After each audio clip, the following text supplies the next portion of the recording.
Muito boa tarde a todos os que se encontram aqui na Catedral, os que nos seguem em sala virtual. Estamos reunidos para mais uma sessão do Seminário de História Religiosa que neste ano dedicamos ao tema alargado o Bias de Caritas, visões e práticas da caridade e da fraternidade no universo religioso português.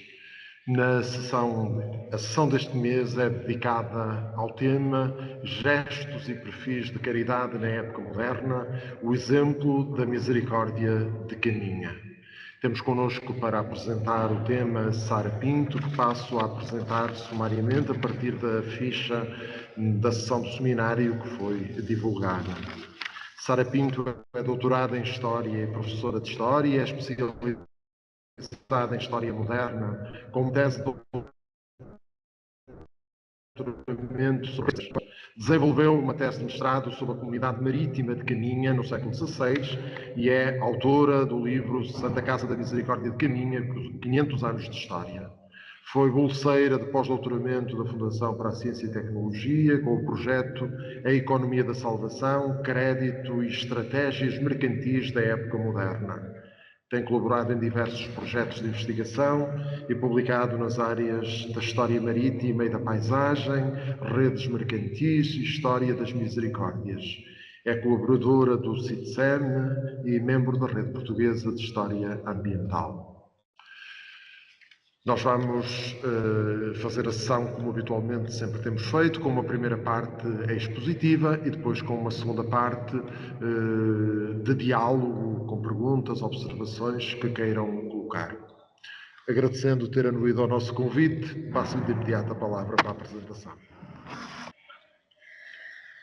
Ora, muito boa tarde a todos. Antes de mais, quero retribuir o meu agradecimento também. Quero agradecer ao Centro de Estudos de História Religiosa, quero agradecer ao professor Dr. Luís Leal, ao professor Dr. Adélia Abreu e também ao professor Dr. Luís Amaral a generosidade em me convidar para estar aqui hoje e partilhar o trabalho que eu tenho feito. O trabalho que eu hoje apresento aqui, que já tenho tido oportunidade, não com esta perspectiva, mas de certa forma complementar a este tema, é um tema que me é muito caro e que tem a ver, que começa logo no meu mestrado. O meu mestrado foi sobre uma vila marítima, Caminha, a comunidade do mar de Caminha no século XVI, com uma perspectiva muito diferente desta da questão da caridade. No entanto, rapidamente vão ser dois caminhos que se vão cruzar necessariamente. Grande parte da documentação que eu vou utilizar e que depois passei a utilizar foi documentação quer da Misericórdia de Caminha, mas num primeiro momento da própria Confraria dos Mariantes. Caminha tem uma confraria de mariantes fundada no ano de 1549, de resto muito semelhante às confrarias que existem para outras povas marítimas. A de Caminha é muito semelhante, inclusivamente, à de Viana do Castelo.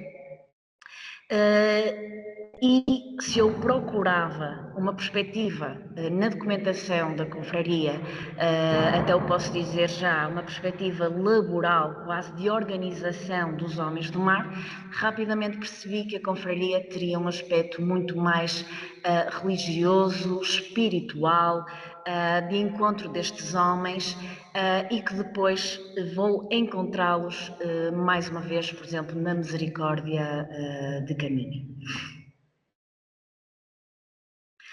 Ora,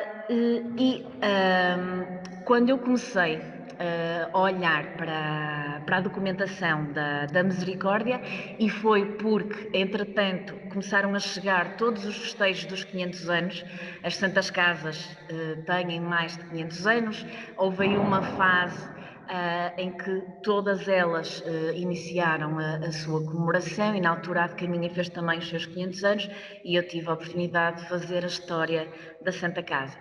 E no meio de muitos papéis do Arquivo da Misericórdia houve um que particularmente me chamou a atenção, com que eu me identifiquei e já vão perceber porquê. Era um papel escrito no ano de 1734 pelo provedor Bento de Sousa Bacelar, e que ele inicia a sua escrita dizendo que Não havendo um registro da história da Irmandade, da Misericórdia, ele próprio ia tomar essa tarefa em mãos, pegando na confusão de papéis que havia no arquivo e começando a escrever a história desta confraria, da Misericórdia.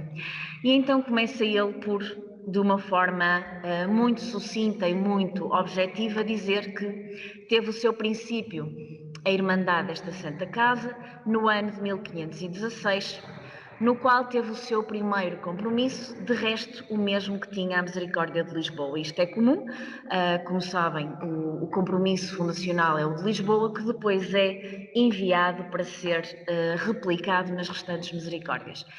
Tal não significa que todas elas obedeçam a todas as linhas dos compromissos, eles vão ser adaptados. E vão ser adaptados precisamente às realidades locais.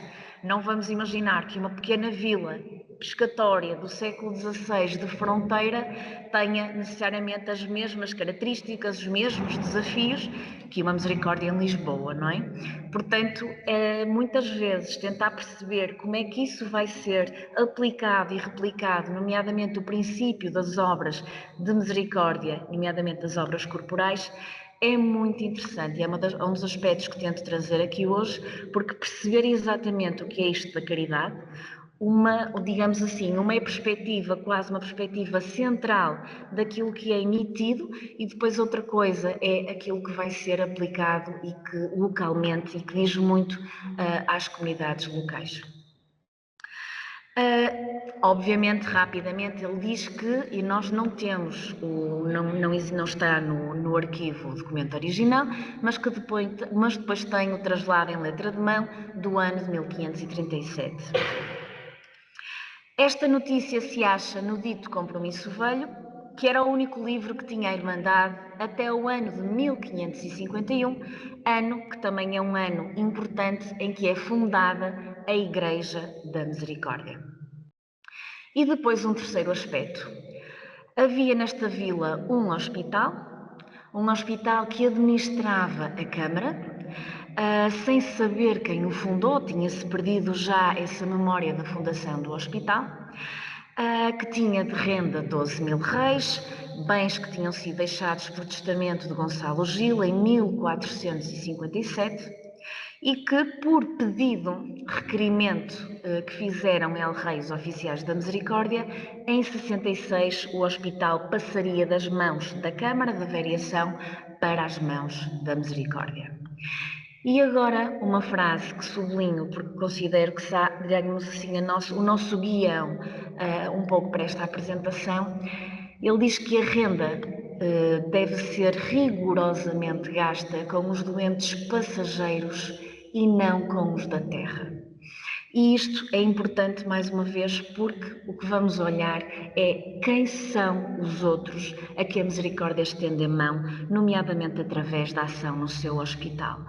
São, desde o momento fundacional, não uma ajuda que é prestada a quem é da terra, mas aos de fora. Àqueles que são os passageiros que passam de caminho. E esses vão ser, digamos assim, neste momento considerados como aqueles que são privilegiados no acesso a este acolhimento. Vamos ver que, obviamente, isto não vai ser rigoroso, os da terra também são acolhidos, obviamente, e que isto também é comum a outras misericórdias e a outros hospitais que, de resto, recebem no fundo esta tradição medieval do albergue que acolhe o peregrino. E o peregrino é aquele que tem prioridade em ser recebido. De qualquer forma, para além de eu me ter identificado muito com as palavras deste provedor bacelar, porque tentava, no meio da confusão dos papéis do arquivo, escrever a história, ele conseguiu, de uma forma muito clara, definir logo neste documento os três, digamos, momentos que estruturam a misericórdia. A organização da Irmandade, ou seja, uma misericórdia é um conjunto de irmãos, tem a parte digamos assim, desta corporação, a construção da igreja, a importância de um espaço físico e depois a administração do hospital, que é desde já para os tais passageiros, os que passam de passagem. Ora, então, como o provedor Bacelar disse e registou, a igreja data de 1551. Hoje, quinta-feira, 21 de maio de 1551, começaram o provedor Irmãos a abrir o alicerce da casa da igreja. E, para se fazer lembrança, portanto, esta necessidade de deixar o registro escrito do momento, mandaram a mim o escrivão escrever aqui no mesmo dia. Já agora, também, a 2 de julho de 1552, estamos já mais de um ano após este início da construção, temos a primeira ata de eleições que está registada e os irmãos estavam ainda reunidos na Igreja Matriz de Caminha, porque as obras da Igreja da Misericórdia ainda decorriam. Portanto, havia, digamos assim, um pequeno espaço da Matriz para a misericórdia. Finalmente, no ano de 1553, os irmãos já se reuniam então na igreja ermida da Casa da Santa Misericórdia.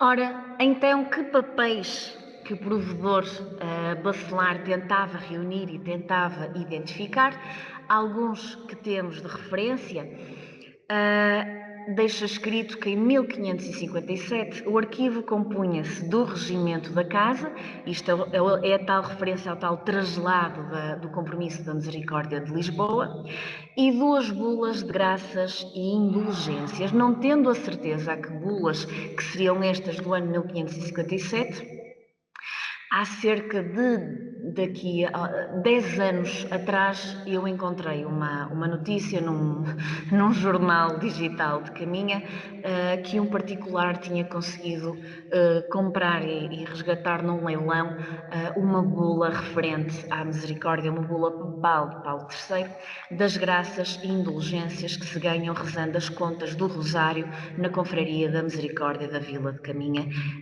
passada em Roma em 1544. De resto, era muito comum às misericórdias precisamente esta questão das graças e indulgências para também terem capacidade de atrair a si os peregrinos e os fiéis.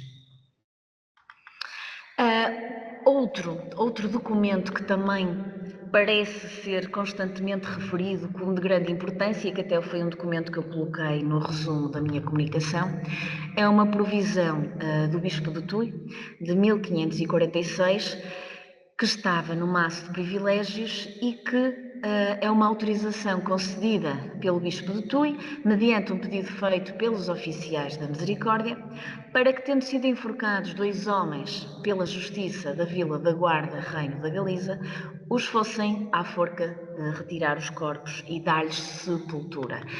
É importante porque aqui se explana de imediato uma das obras, obviamente, da misericórdia, a questão de enterrar os mortos e, obviamente, que também tem um especial significado por ser já, como se diz, no reino da Galiza. Portanto, não pensar na ação da misericórdia e nesta caridade que tem o tal limite físico, não há aqui um limite físico, esse limite é transponível, esse limite é ultrapassado quer por aqueles que do exterior procuram a misericórdia e o seu acolho, quer os próprios irmãos da misericórdia que vão para além do espaço e que, por exemplo, neste caso, foram então retirar estes homens da forca.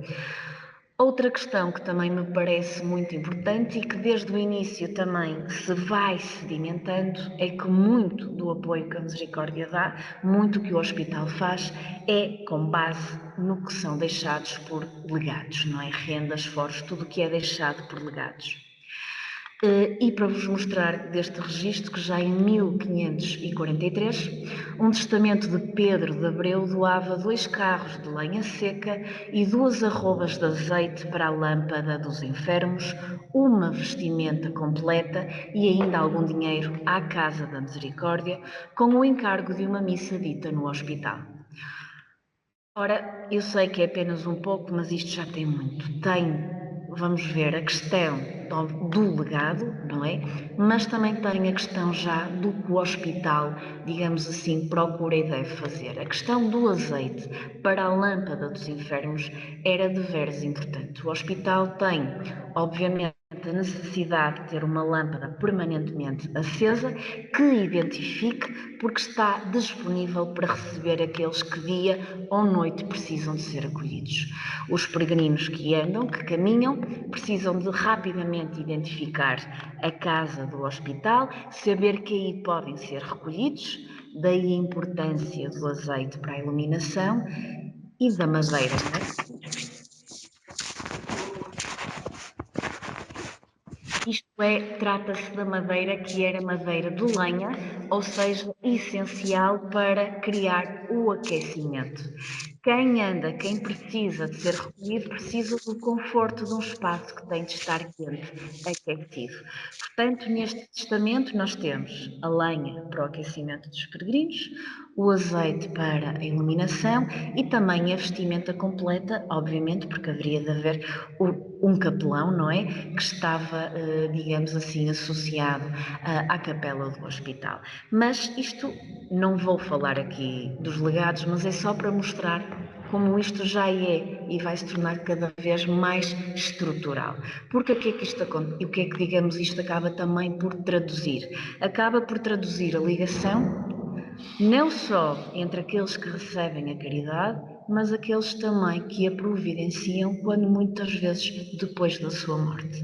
Porque é precisamente através dos seus legados, destas doações, que depois a caridade se pode, digamos assim, materializar.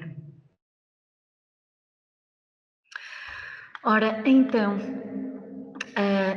eu vou-me deter aqui mais concretamente na questão do hospital, porque o hospital é, sem sombra de dúvida, a face mais visível da ação caritativa. E quando digo visível, não digo que fosse à época, mas pelo menos à minha época, porque é a documentação que eu posso ter acesso e que me permitiu também olhar um bocadinho para o perfil daqueles que vinham ao hospital. A anexação acontece no ano de 1566. O livro de tombo do hospital é um pequeno livro, não tem documentação muito mais para além, por exemplo, do traslado do regimento das capelas, que também de resto já é conhecido. Há alguns tombos, portanto, propriedades, foros, rendas que sustentavam exatamente o hospital e, neste caso, o traslado da provisão del Rei, que é por bem de anexar o hospital desta vila de Caminha à Confraria e Casa da Misericórdia. O provedor e irmãos da confraria me enviaram dizer que na dita vila há um hospital com camas, leitos e renda para agasalhado dos pobres e enfermos passageiros e que a sua administração andava nos juízes e oficiais da Câmara da dita vila e que não era provido e administrado como convinha e podia ser. Ora, não podemos ver aqui, claro, como a primeira leitura parece que a Câmara não estaria a fazer bem o seu trabalho, mas não nos podemos esquecer que, primeiro, a grande probabilidade de quem está na Câmara ser quem está na provedoria é muito grande e encaminha, posso-vos dizer que quer o provedor, quer o escrivão, a este tempo, cerca de 5, 6 anos mais tarde, são respectivamente escrivão e provedor da Misericórdia. E a segunda ideia, que de resto se insere num processo que é transversal a todas as misericórdias, em que há precisamente a passagem destes hospitais, destas albergarias, que estão a ser incluídos nas misericórdias por ordem régia para, digamos assim, haver esta melhor administração. Há também, creio, provavelmente uma preocupação com o maior número de pessoas que circulam e talvez exatamente esta questão de olhar sempre para, mais uma vez, reparem, pobres e enfermos passageiros. Portanto, mais uma vez a questão daqueles que estão a mover-se. Ora, tentar dar aqui um bocadinho de uma imagem, quanto mais não seja uma imagem mental, daquilo que seria quer a localização da misericórdia na vila, e é importante, quer do seu próprio espaço físico. Porque é que eu digo que é importante? Quando nós pensamos na Vila de Caminha, mesmo hoje em dia, nós pensamos numa vila que se está a abrir para o mar, que tem também o rio, que está numa fronteira e, portanto, é necessariamente um ponto muito estratégico e um ponto de passagem. E se pensarmos em peregrinos, juntarmos esta rota do Caminho de Santiago, então percebemos, obviamente, que seria uma vila que de média dimensão, não estamos a falar de uma grande vila à época, mas que teria, obviamente, e necessariamente muita gente que passaria. De resto, este mapa é um pouco a projeção que eu tentei fazer sobre o espaço atual. Na altura, a minha preocupação tinha a ver com a comunidade de pescadores e de mercadores, mas a vila seria necessariamente mais pequena, o nível do mar mais elevado, o que me permitiu perceber, quer por descrições, nomeadamente, por exemplo, deste manuscrito em que diz a casa instalada entre a Rua dos Mercadores, da Palha e do Poço, com a capela de Santa Margarida, a capela do hospital era da invocação de Santa Margarida, e as escadas a coberto para a rua e uma varanda para a parte do sul era da administração da variação. Portanto, isto é o hospital primitivo. E depois, em 1581, cuja casa do hospital está cita na rua que se chama a Travessa do Hospital e vai para a Rua das Cabras e vem dar a escada e frontal da capela à Rua de Meios, que é a rua direita e principal da dita vila. A Rua de Meios, de resto, aparece no rol, precisamente onde, e a expressão é, habitaria o melhor terço da vila. Ou seja, os mercadores, as casas mais nobres, é precisamente na Rua dos Meios, que de resto termina onde, entretanto, estava a ser construída a matriz da vila e, portanto, o hospital seria muito visível e seria, digamos assim, uma porta aberta para todos, quer os que viessem via terrestre, quer os que viessem pelo mar. Portanto, está realmente digamos assim, numa localização privilegiada da vila. De resto é onde, se conhecerem a Vila de Caminho, onde hoje é o terreiro, que é, digamos assim, o coração, que continua a ser o coração da vila. Ora, este hospital, ainda antes da anexação, percebi ser então administrado, tinha um provedor, havia um provedor do hospital, um mordomo e um escrivão. Exatamente, esta questão do provedor e do escrivão, que depois, muito provavelmente, com nomes idênticos àqueles que depois são da Misericórdia. E de interessante ter encontrado como seria composto este hospital. O hospital e casas dele, em que se agasalham os pobres, é desta casa. Tem o mesmo hospital casa em que está a bem-aventurada Santa Margarida e onde se dizem algumas missas que são da obrigação. Tem 4 feitos e um camarote onde dormem os pobres, com seus xargões, lençóis, mantas de burel. E uma câmara onde se agasalham pobres de qualidade, onde está uma caixa com colchão, cobertores, lençóis, cabeceiros e travesseiros com que se lhes faz a cama. Ora, isto é fantástico, porque se dúvidas houvesse de uma divisão literalmente física entre pobres, não são todos iguais, não é? Há os pobres de qualidade e mesmo aqueles que precisam de ser acolhidos têm um espaço à parte e têm os travesseiros, não é? E já falam, portanto, muito provavelmente o espaço físico apartado para pobres que se diferenciassem. Mais à frente já vou permitir espreitar um bocadinho sobre quem seriam provavelmente estes pobres, mas é muito claro que o hospital tem digamos, faz esta divisão. Ora, muito inspirada pelo estudo da professora Helena Oswald, que olhou para os registros de entrada do Hospital da Misericórdia do Porto. Já uma salvaguarda, eu não tenho os livros de registros de entrada do hospital, eu tenho receita e despesa, o que não me permite quantificar, permite-me apenas, e de uma forma talvez com muitas lacunas, mas ter alguma ideia de quem é que seriam estas pessoas. E obviamente olhar para os tais os de fora, não é? Que obviamente na tal tradição medieval do albergue que acolhe continuarão a aceitar os viajantes, os estranhos, os estrangeiros. Estas expressões que eu retirei são expressões da documentação, mas que acho que são muito, que ilustram muito. Primeiro, olhar a questão, quanto mais não seja, do verbo do caminhar, não é? Daquele que anda. Os caminhantes, os caminheiros. Depois, a fugaz, não é? Aquilo que nos leva para uma passagem que é fugaz. Os passageiros, os que passam de caminho. Depois, a questão do outro, o estrangeiro, não é? Aquele que vem de fora e que é diferente. Mas depois também a utilização daqueles que quase que parecem fazer de vida desta condição de passagem, que é o romeiro, a peregrinação. Depois, por exemplo, a questão do romeiro aqui seria interessante, não é? Do destino, a que se associa invariavelmente digamos, a caracterização do doente, da condição doente ou da condição do pobre. Mas penso que ter feito este elenco, à falta de poder quantificar, demonstra como, digamos assim, se identifica e se caracterizam aqueles que são acolhidos.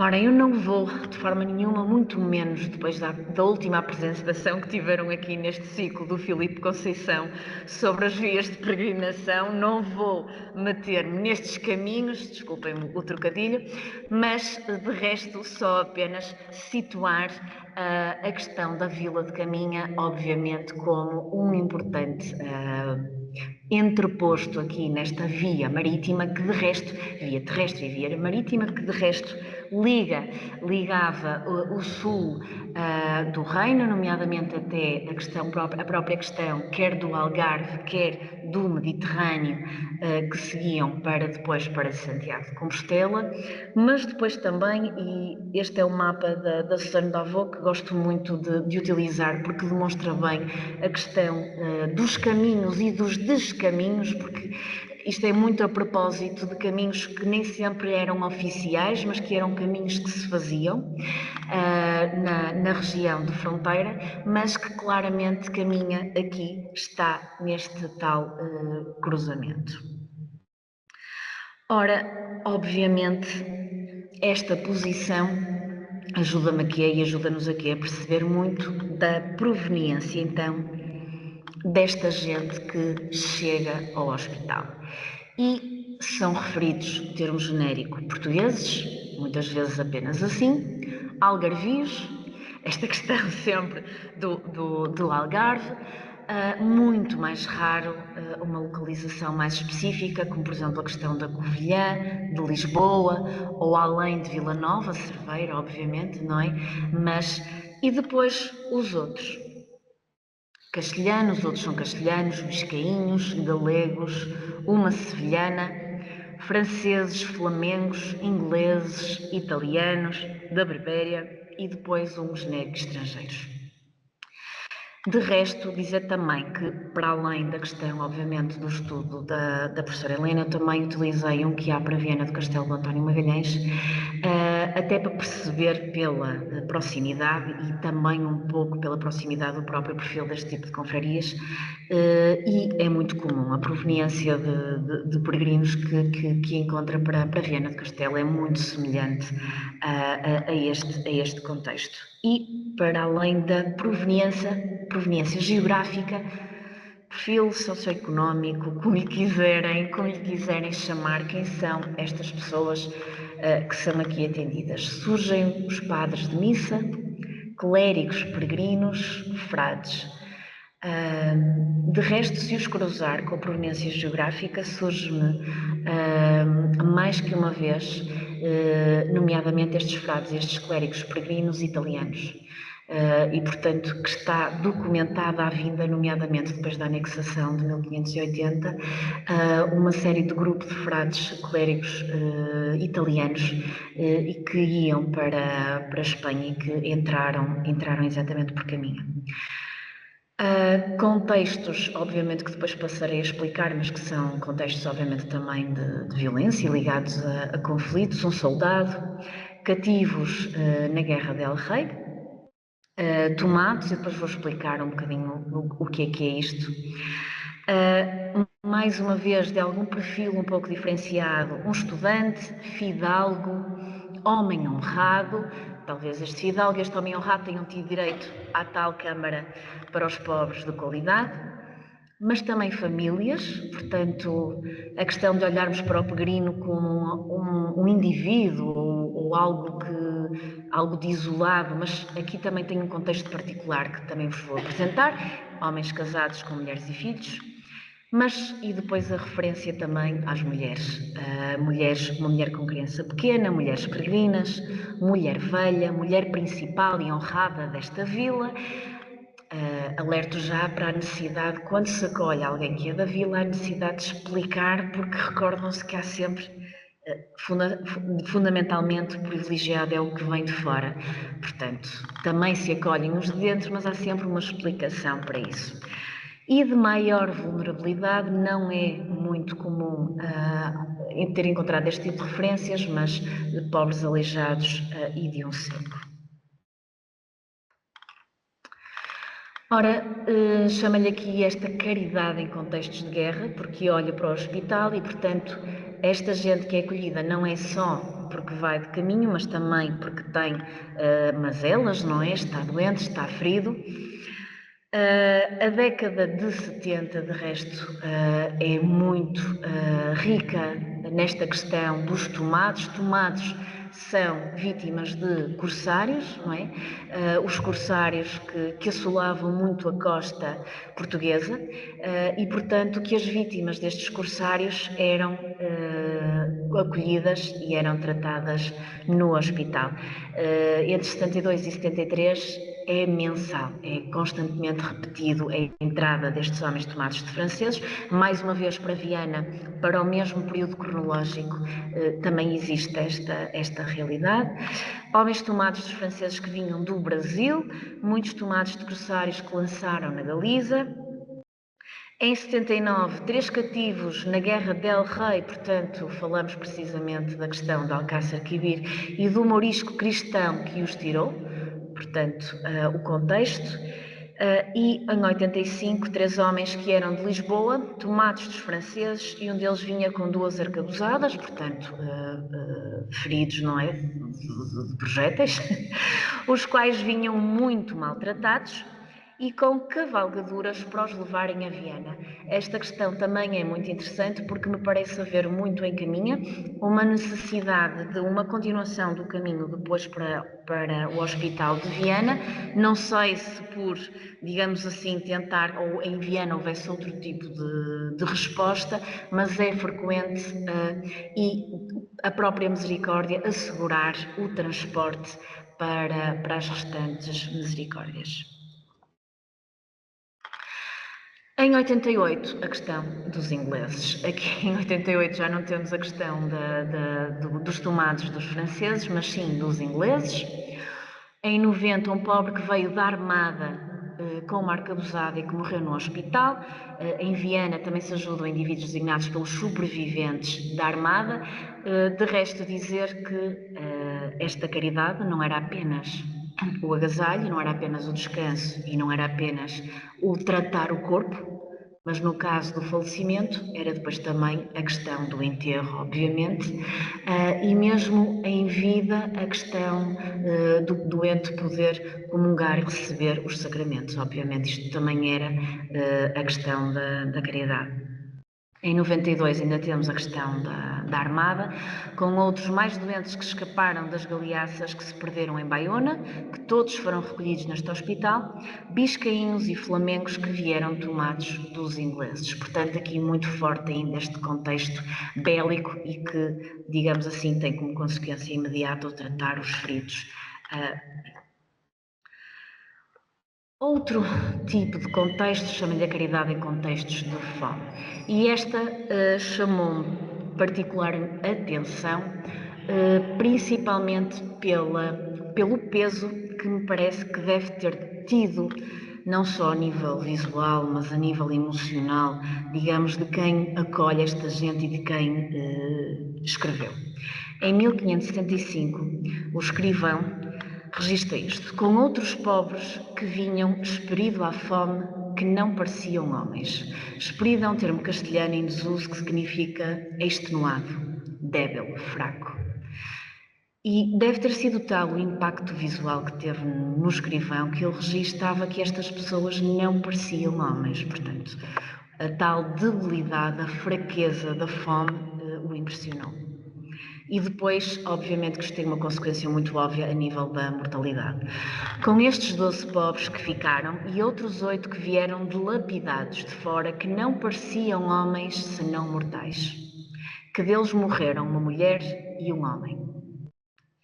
Novamente, entre pequenos e grandes, portanto, adultos e crianças, necessariamente, morreram 18 pessoas no hospital. Eu não tenho números, não posso comparar, mas creio que é expressivo o facto de ele estar a registar que morreram as 18 pessoas no hospital.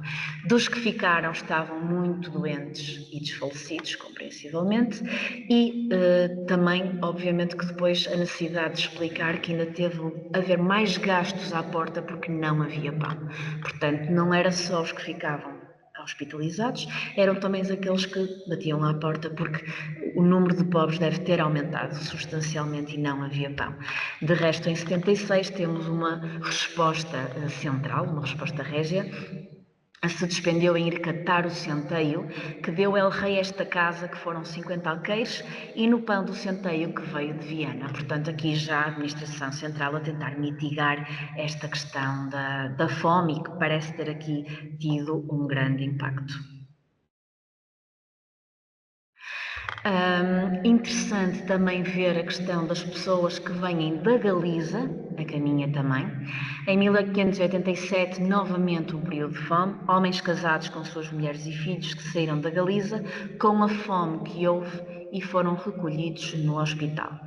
Em muitos povos galegos que vinham fugidos de suas casas à fome. Portanto, podemos imaginar a questão da mobilidade desta gente e a expressão fugir também é muito importante e que estão à procura, obviamente, da comida e de sítios onde ainda haja o tal pão.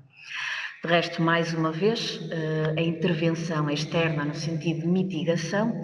Em 1589, o arcediago de Vermoim contemplou a misericórdia de Caminha com 40.000 reis para se gastar em pobres da vila e o abade Coura Gaspar de Andes doou 100 alqueires de pão que se cozeu para pobres. Portanto, esta intervenção externa de tentar, obviamente, ajudar a instituição. Compreende-se assim que, quer em cenários dos conflitos que vimos e da fome, grande parte daquilo que é dado, providenciado, são as tais mesinhas e confortos.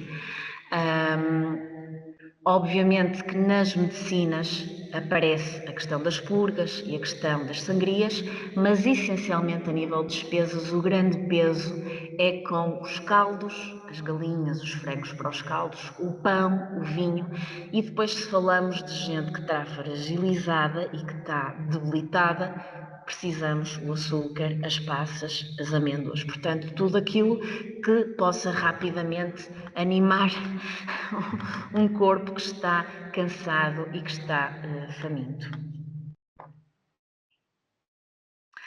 Interessante também é tentar perceber se esta caridade passava apenas, por exemplo, um ato esporádico, e acredito que passasse, ou que pudesse ser quase revestir-se, quase, deixem-me usar a expressão, de um pacote caritativo que quase conseguisse englobar quase todas as obras corporais. E acontece em alguns casos. Este achei particularmente interessante, em 1579, de um mancebo galego que estava preso e que tem quase um historial de ajuda na misericórdia. Primeiro, a misericórdia, enquanto ele está preso, visita-o, não é? A questão de visitar os presos. Depois, trata de livrar o preso, consegue, à sua custa, libertá-lo. Depois do solto, esteve no hospital, porque ele tinha sido açoitado, ficou muito maltratado, adoeceu, passa a estar no hospital. Saído do hospital, é vestidos nus. Entretanto, obviamente, alimentado. Depois, ainda lhe vai ser dado paga uma besta para ser transportado até Viana com carta de guia. Portanto, se ele tivesse morrido, tínhamos então todas as obras corporais no mesmo indivíduo, mas reparem que não há aqui, há um acolhimento que é muito, que pode, digamos assim, tocar a vida de indivíduos em diferentes formas, em diferentes momentos. Esta questão das cartas de guia não me vou alongar muito, mas é bastante interessante, porque aqui esta ação caritativa assume-se quase como que há uma questão, não é uma rede continuada, mas há uma ação que é concertada entre as várias misericórdias, no sentido de existe um documento que atesta que este indivíduo, vamos imaginar a falta de melhor palavra, mas costuma ser utilizada de uma espécie de um passaporte, que é dado a estes pobres e que lhes permite, na próxima misericórdia, na próxima vila, ser prontamente acolhido. Em caminho, esta questão das cartas de guia surge-me muito ligada à questão feminina, à questão das mulheres, principalmente mulheres sozinhas. Em 1579, uma mulher sevilhana com uma filha criada, com carta de guia de Santiago, vindo ela de Sevilha, e ela dirige-se a norte, eu creio que provavelmente será Santiago do Cacém, coloco exatamente essa hipótese, é dito que ela, e a expressão é, até ali foi à sua custa. Como quer dizer, esta mulher com a sua filha sozinha tem-se deslocado à sua custa e depois chega aqui e é acolhida e conseguem, digamos assim, que ela seja providenciada com a tal carta guia. A Ana, também curada e carta por ser solteira e pobre, e a Inês da Val, que teve muito tempo doente e curada, e deram-lhe carta, mas entretanto ela faleceu. Ora, e estando recuperados, restava a continuação do caminho. E aqui liga-se com a questão do transporte e com as tais cartas de guia. E este transporte podia ser transporte mais normal, as bestas ou a expressão de cavalgadura, 2 padres de missa que foram por besta até Ponte de Lima, um Flamengo que foi para Viana, um carro em 1593 que levou uma mulher doente a Viana e depois também a questão, obviamente, do barco, barcos que levaram enfermos para Valença, um peregrino francês que se embarcou para a cidade de Tui e, novamente, pobres caminheiros que foram para Tui, que eles iam para Santiago. Portanto, cabia também à misericórdia assegurar a continuação deste transporte. Ora, e como foi já dizendo no início, apesar deste olhar para o outro que vem de fora, também há dado o apoio aos da terra. Sobre a forma de visitas, obviamente que poderiam se deslocar às casas, fazer visitas a doentes da terra. Este também achei bastante interessante. Em 1579, uma moça solteira muito doente que estava em casa de Ana Gonçalves Regateira, portanto, tinha sido acolhida e estava agora a ser visitada. Com a Álvares, portanto, quando são locais, muitas vezes são designados pelo último nome, não é? O nome de família que toda a gente conhece, a Álvares. E uma filha e um filho, enquanto foram enfermos, e agora para os prover. Portanto, provavelmente eles tinham adoecido, depois podem voltar à sua casa, mas há uma continuação do cuidado que é dado a esta família. E também, por exemplo, a Tanoeira, que tinha estado 3 semanas e foi visitada com tudo necessário. De resto, dizer, já que falamos também desta questão das mulheres, se bem que o regimento de albergarias e de hospitais fala num hospitaleiro, no que diz respeito à misericórdia de caminho, encontrei sempre hospitaleiras. O hospitaleiro no regimento terrestre é dito que teria de ser casado, porque falamos de uma função que supunha também lavar a roupa das camas e cozinhar, não é? Mas em caminho encontro sempre hospitaleiras, mulheres. Ora, e a questão dos pobres de qualidade. Curiosamente, estes pobres de qualidade não são só pobres de qualidade da vila, mas também gente de fora.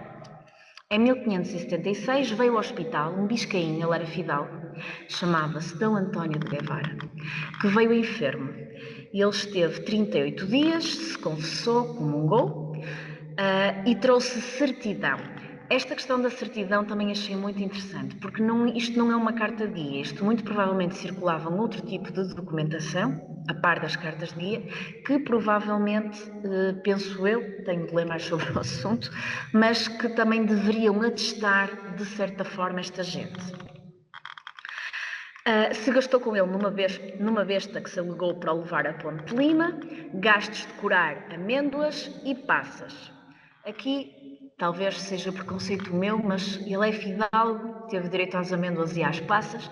Eu, como não encontrei amêndoas e passas para outros povos, não sei se, para além da tal Câmara à parte, ele não terá aqui sido privilegiado também com uma diferenciação naquilo que lhe foi administrado, porque não encontro assim tão facilmente esta questão das amêndoas e das passas.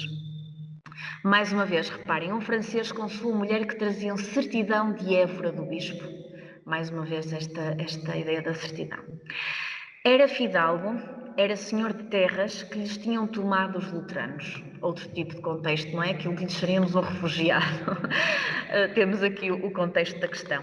Confessou-se, comungou, esteve no hospital 16 dias, lhe foi dado esmola e depois houve nova que falecera em Ourense. Também achei esta questão interessante, eu não sei qual é o contexto, mas ter tido a notícia, não é? Quer dizer, não fechou, não? E ele não se foi embora e fechou, ele foi-se embora e depois souberam o que é que lhe tinha acontecido. Também um homem honrado galego que teve no hospital, ou Maria da Costa, mulher principal e honrada desta vila no hospital. Eu não me quero alongar muito, queria apenas passar para esta ideia da questão do socorro das almas, porque estamos aqui muito na questão do corpo, e achei muito interessante este registro. Este registro, mais uma vez, é de um livro de receita e despesa, e eles registram assim: posto que o intento principal dos primeiros instituidores desta Santa Confraria, como do primeiro compromisso, se vê se fosse somente de socorrer as necessidades, dos viventes. Contudo, na reformação do novo compromisso feito na dita cidade de 1577, refere-se a uma revisão em 1577, se teve muito grande de acudir é socorrer as almas dos irmãos que desta vida passam. Achei muito interessante esta questão de ele chamar a atenção de que, embora desde a sua instituição o cuidado era com os viventes, com os vivos, agora olhávamos para aqueles que faleciam e as almas daqueles que já não estavam. E isto vai explicar uma série de acórdãos que vão surgir com a questão das missas pelos defuntos. Mais uma vez, respeitando que ainda que as esmolas e caridade que se usam com os pobres seja obra tão aceita ao Deus Senhor, também os sacrifícios que lhe fazem pelos defuntos são meios para se lhes diminuir a pena, que por seus pecados merecem. E por causa de grão bem, porque por eles não somente alcançam os defuntos porque se fazem, mas ainda os viventes que por eles os mandam fazer. Ou seja, não ganham só neste caso as almas daqueles que já faleceram, mas também aqueles que mandam fazer esta missa pelas almas dos que faleceram. Portanto, há aqui não diria uma transformação, mas há aqui uma necessidade de justificar uma nova, digamos assim, forma de atrair estes legados, e é para o compromisso das missas. De resto, este compromisso muitas vezes é referido ao contrato. E este contrato de missas é um compromisso de todos os irmãos pagarem uma cota para um ofício de 9 lições que seria feito por honra de sempre que um irmão falecesse. O interessante depois nisto é verificar que vai haver uma série de conflitos, chega-se a 1642 porque isto era como um contrato recíproco, ou seja, todos se cotizavam para a tal missa, mas isto nem sempre era respeitado e depois já não havia, digamos, estas lições. Outra coisa que também se vai intuindo com o tempo é a questão da visitação. O compromisso de 1618 fala do visitador que vai pela vila a informar-se das necessidades da terra e o surgimento daquilo que depois também se chama como o rol dos pobres ou os pobres da terra. E os pobres da terra são aqueles os tais que merecem. Aqui, mais uma vez, também há uma diferença a nível, digamos assim, não sei se mental, mas daqueles pobres que são os que merecem ser ajudados. Mais uma vez, na questão para a Caminha surge muito a questão feminina. O rol dos pobres identificava por ruas, em 1635, das mulheres que deviam ser providas. Na Ribeira 9, a viúva de, ou as filhas de. Na tal Rua de Meios, que era a rua principal, já são as Dóias, as Magalhães, aqui já têm direito a nome, não é? Maria Ruiz e suas filhas. Já na Rua da Misericórdia, que seria, e ainda hoje é, o espaço por excelência da comunidade dos pescadores, são já 9 mulheres. Ora, eu vou avançar para as minhas considerações finais e eu creio que depois, se alguém tiver mais perguntas.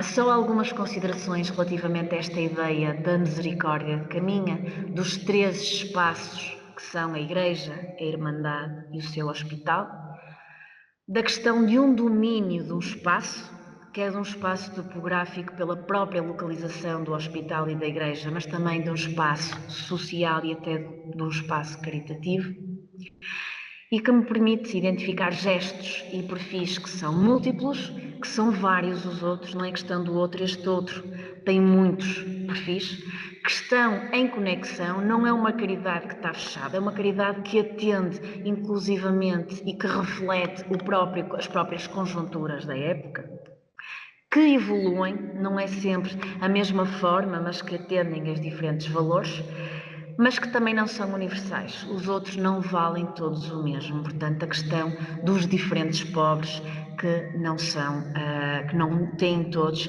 o mesmo perfil. De resto, eu termino aqui. Espero que tenha contribuído um pouco para este ciclo de seminários e estou disponível, obviamente, para questões quer aqui do público, quer em casa. Obrigada. Muito obrigado pela intervenção. Passamos agora à segunda fase da nossa sessão, com as dúvidas, as perguntas, as observações, os comentários que a intervenção possa ter suscitado, não só dos que estão aqui na Catedral, mas também dos que estão a participar em sala virtual. Nós, neste momento, estamos capazes de ouvir aqui também as dúvidas através da intervenção oral. Se quiserem também pôr por escrito também é possível, mas creio que não está tanta gente que não nos possamos fazer ouvir, por isso.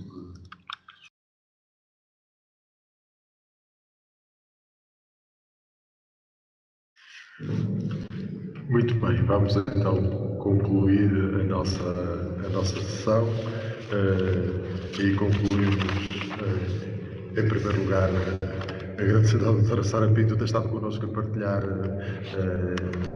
estas questões da sua investigação connosco e, simultaneamente, anunciar a próxima sessão. No próximo mês de junho, nós teremos não uma, mas duas sessões, é uma exceção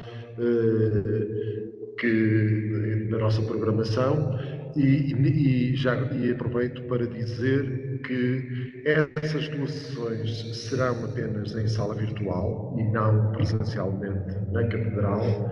A próxima sessão é no dia 9 de junho e também é uma exceção porque não será à segunda, mas será à terça-feira, excepcionalmente. Dia 9 de junho será abordado o tema Narrativas em Funcionamento nos Caminhos de Santiago na Atualidade, e abordará o tema Carlos Passos Justo.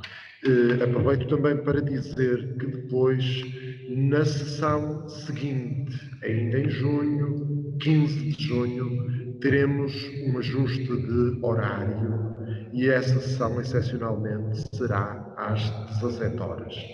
Em todo caso, próxima sessão, 9 de junho, terça-feira, 18 horas, em sala virtual. Faremos a divulgação como habitualmente. Muito boa tarde a todos, muito obrigado por estarem presentes.